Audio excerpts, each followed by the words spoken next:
De volta com o TBC Esporte, em conjunto também com a TV Alego, com a Rádio Brasil Central AM 1270, com a nossa Rádio Brasil Central FM 90,1, através também das nossas redes sociais, temos YouTube, Facebook, Instagram, tudo para você seguir, curtir, compartilhar e avisar os amigos para assistir a gente de onde estiver, tá bom? Nosso WhatsApp bombando aí na tela para você, 992298580. Abraçando Urias Crescente, que tá mandando mensagem aqui no WhatsApp. Grande tio Urias, abraço para você.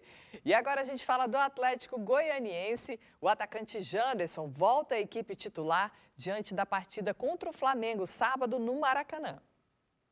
A gente está pecando muito, acho que na parte final ali, né, da conclusão. A gente vem fazendo tudo certo, é só concentrar um pouquinho na parte final, para melhorar mais ali.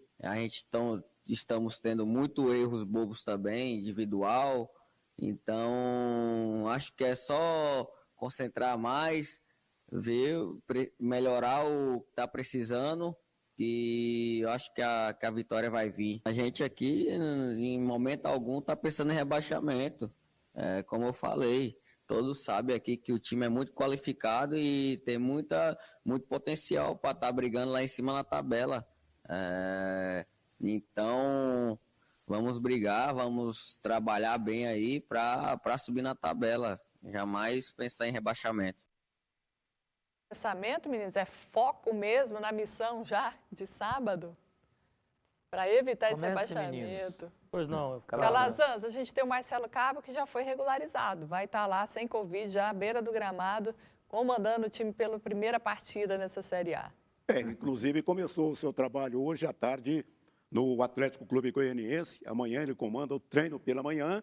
À tarde, o time viaja para o Rio de Janeiro. Coincidentemente, as duas equipes de técnicos novos para esta partida pelo Campeonato Brasileiro, né? O Ceni no Flamengo e o Marcelo Cabo de retorno à equipe do Atlético, alguns anos depois daquela conquista da Série B do Campeonato Brasileiro no Estádio Olímpico Pedro Ludovico. E olha só que coincidência, né? No jogo de estreia aqui, os dois times estavam estreando treinadores. Quer dizer, no Flamengo não é estreia, porque ele já estreou ontem, o Rogério. Exato. Mas no Brasileiro é. No Brasileiro, exato. Então, aqui era o Domenech de um lado e o Mancini do outro, começando o trabalho. Mancini agora vai tudo de novo. Foi melhor. O Mancini levou a melhor. Exato, 3-0, que chocolate para cima do Mengo naquele dia. Eu acredito que o Atlético tem um jogo muito difícil. E aí, não é só a questão de enfrentar o Flamengo, mas é enfrentar o Flamengo nessa atual situação em que precisa dar uma resposta para a sua torcida.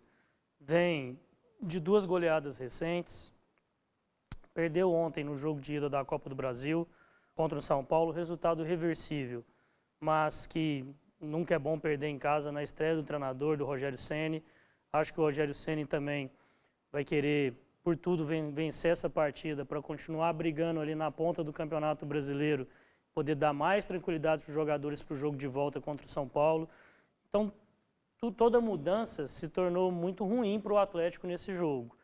Acho que não é impossível, o Atlético aqui venceu com uma certa propriedade o time do Flamengo. Isso não quer dizer que vai acontecer lá, mas vai ter que brigar muito, vai ser um jogo muito complicado. E o Atlético chega também precisando dar uma resposta também para o torcedor, né? Inclusive teve essa troca de comando agora, se apostando muito nesse trabalho do Marcelo Cabo. E eu quero saber do Calazans o que ele pensa sobre isso, vendo também esse retorno do Janderson, importante para a equipe. Eu acredito num detalhe para o Atlético. Eu tenho notado todos os jogos do Atlético questão de finalização. Ele chega até a intermediária, mas está muito difícil. A pontaria dos jogadores atleticanos deixa a desejar. Mas agora, com o novo comando, com o Marcelo Cabo embora, ele estará comandando a equipe 2 dias após assumir o comando da equipe do Atlético. Não dá para fazer muita coisa, mas hoje, com a televisão mostrando todos os jogos, há como se estudar o adversário com antecedência. E também o próximo time, no caso do Cabo, que já estava se acertando com a equipe do Atlético. Logicamente, ele sabe o que ele deve fazer, pelo menos na base do improviso nesse primeiro jogo, para depois um trabalho em definitivo aqui na equipe atleticana. Um fator bom é justamente o Janderson, que apareceu aí, né, que vai estar à disposição. vai poder jogar, um jogador que fez boas partidas pelo Atlético, tem muito potencial, as pessoas até começaram a levantar aí já se existe alguma negociação para o futuro dele, então isso demonstra que ele está fazendo um bom trabalho, então o Marcelo Cabo vai ter praticamente o que o Atlético tem de melhor para colocar em campo. Exato. Vai depender dele aí nesse começo de trabalho, saber como que ele vai querer mexer nesse time. O Atlético aqui também, Evandro, contratou hoje o Richelli, volante, que estava no Sport, estava sem clube, na verdade, porque acabou rescindindo o contrato com o Sport em agosto. Parece que foi uma rescisão não muito amigável, tem cobrado salários atrasados e acabou deixando o clube. E o Atlético conseguiu, então, trazer o Richelli, que foi volante revelado no Goiás.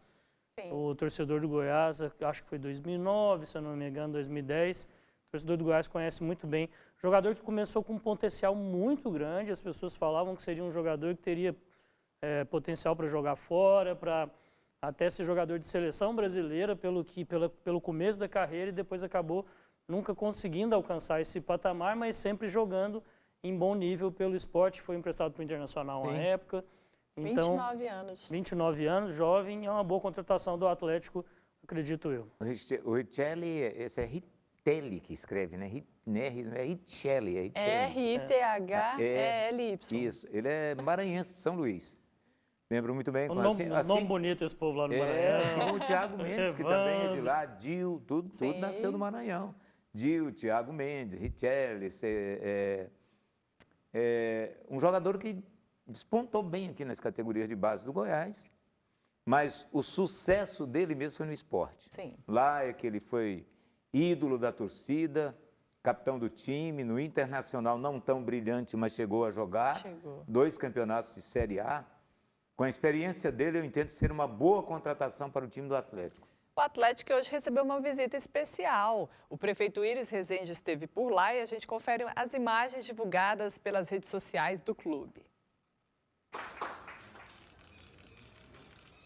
Quero agradecer muito, novamente, o prefeito Íris Rezende, maior político da história de Goiás. Isso é o que eu acho, que muita gente acha. Aliás, a maioria dos goianos, né? Por essa parceria, e nós honraremos muito e faremos dessa área uma área referência na cidade de Goiânia. Viva o Atlético! Viva!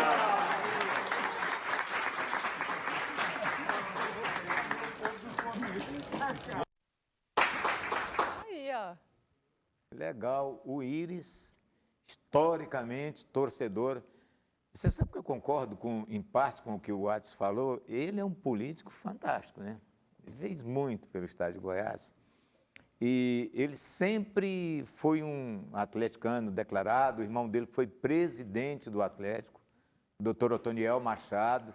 Eu tive o prazer de cobrir o Atlético quando o doutor Otoniel era o presidente do clube, uma família atleticana. Então, eu acho, assim, uma homenagem justa do Atlético a ele, mas ele fez também a sua parte, não é? Com essa doação diária aí para o Atlético, uma coisa legal para todo mundo. Foi legal mesmo essa tarde lá no Atlético, a presença do prefeito Íris Rezende, que não só assinou os documentos aí de doação dessa área, mas fez uma vistoria técnica ao estádio, viu? Já fez o primeiro gol depois da reforma e do Antônio Ascioli, e deu uma aula de história lá, inclusive contando a importância do Atlético para o povo goiano e também de Campinas. Uma cidade, né? Hoje um bairro, mas uma cidade no momento em que Goiânia era criada. Então, deu uma de historiador e jogador de futebol, marcou o gol de estreia do Antônio Ascioli reformado e ainda está ajudando o clube a poder continuar crescendo. Parabéns a todos os envolvidos aí, não só pelo lado do Atlético, mas também pelo lado da prefeitura e do prefeito Íris Rezende. E uma coisa que o Adson falou, essa área aí, esse centro de treinamento do Atlético, ali no Urias Magalhães, ele valorizou muito o setor. Valorizou porque o Atlético é absolutamente cuidadoso através do Adson. Mas ele agregou nessa área aquela pracinha, aquele ginásio lá de frente? Esse é o problema, que tava, a briga estava por aquilo, né? Era exatamente.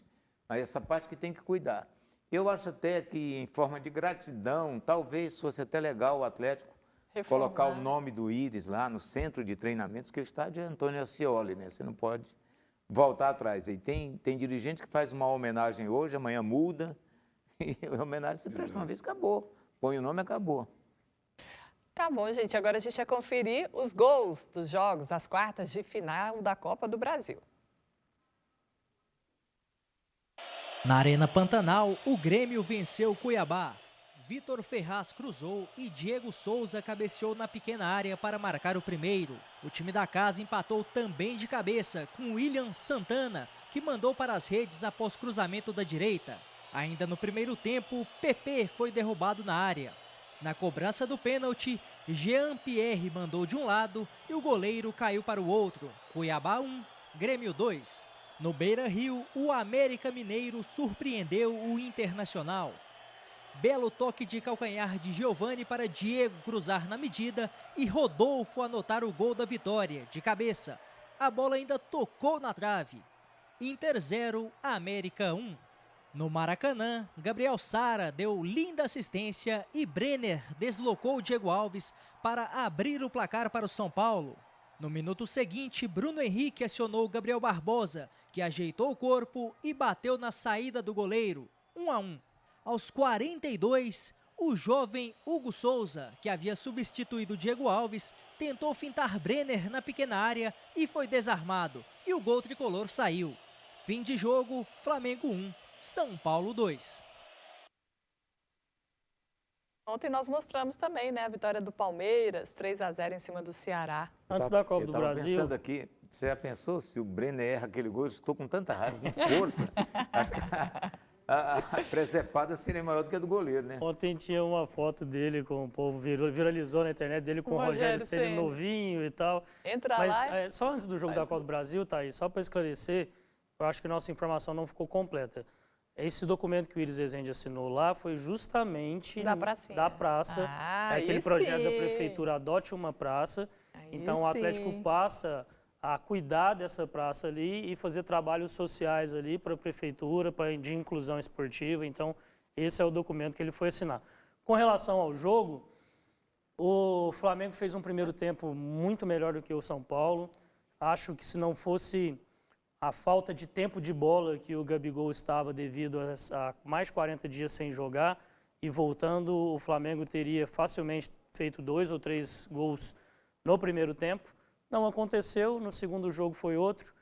O São Paulo conseguiu jogar melhor e aí nesse erro do Hugo acabou conquistando a vitória. Para mim ainda, resultado em aberto, não vou dizer que por jogar no Morumbi o São Paulo não tem, assim, uma certa vantagem, porque tem, aliás, vem de 2 vitórias pelo Flamengo, uma de goleada e agora essa vitória por 2-1 jogando no Maracanã. Mas, para mim, ainda muito em aberto essa quarta de final, né? São quartas de finais, né? Da Copa. Agora já vamos para a semifinal, né? E você viu que engraçado? Só o Palmeiras venceu em casa, o restante só vitória de visitante. Aconteceu isso na primeira rodada também das oitavas, né? Só um, que foi o Grêmio. Agora, eu banco 2 já como semifinalistas, o Palmeiras e o Grêmio. Porque apesar do placar do Grêmio ter sido apertado, mas vai jogar em casa, a segunda. O Grêmio vem de 6 vitórias consecutivas, o time encaixou novamente. Então não tira, para mim em aberto só os 2 outros jogos, né? O do Inter e o do Flamengo. Agora vendo essa situação desse menino, do goleiro do Flamengo, né? Como as coisas mudam, não é no futebol, na vida. Né? Você aqui de um jeito, daqui a pouco você não sabe como vai estar. O Hugo ontem era sublime, hoje ele é sórdido. Então, é uma situação complicada, né? Tantas defesas e, de repente, um erro custa-lhe talvez uma carreira. Mas muito jovem, né? Sim, um goleiro que tem um potencial enorme. Mas isso aí, ele não deve... Você acha que ele dormiu ontem? Não, com certeza não. Não deve ter dormido. Eu falo questão de ser muito jovem, até para que o jogador não se... acabe, achando que está num nível que ainda não está e que ele não consiga cuidar da sua carreira como tem cuidado. Isso depende muito mais das pessoas que estão ali dentro do Flamengo, dos dirigentes do Atlético, do que dele mesmo para dar esse apoio para que o jogador não se perca, porque tem uma carreira brilhante pela frente, independente do erro de Mas você viu a personalidade? Deu entrevista, assumiu o erro, Então isso foi bacana da parte dele, né, Calazans? É verdade, eu acredito que tenha sido a própria experiência. Ele tem, parece que 18 ou 19 anos, ele ficou indeciso no lance. Quer dizer, foi uma falha assim da própria falta de experiência. Ele não sabia o que fazer, o que iria fazer com a bola. Então foi justamente a falta de experiência que ele tem que provocou isso, talvez pela própria idade. Ele talvez não saiba assim direito por que ele fez aquilo. Eu acho que é muito natural. Eu acredito assim, que não foi talvez o desespero ali daquela hora. Né? Eu acho que ele quis fazer realmente aquela jogada. Porque hoje ele seria meme aí na internet. Se o jogador de São Paulo passa, ele fica com a bola, seria aquela coisa para a gente aplaudir. Verdade. Mas é uma lição incrível para ele a partir de agora. Não é, seu Paulo Berengues, que está aqui já pronto para comandar o debate, torcedor do Santos Futebol Clube, do Internacional de Bebedouro. Ele tinha duas opções, né, Evandro? Ele tinha a opção de dar o chute para frente, aquela jogada feia, mas que resolve. Ou fazer a jogada bonita Tem que é muito mais goleiro perigoso. que vai perder o emprego. Esse do Atlético está correndo um risco sério, que ele gosta de causar uma emoção no torcedor e se deu mal em pelo menos 3 oportunidades. Meninos, agora é hora do quadro Quem Foi o Melhor?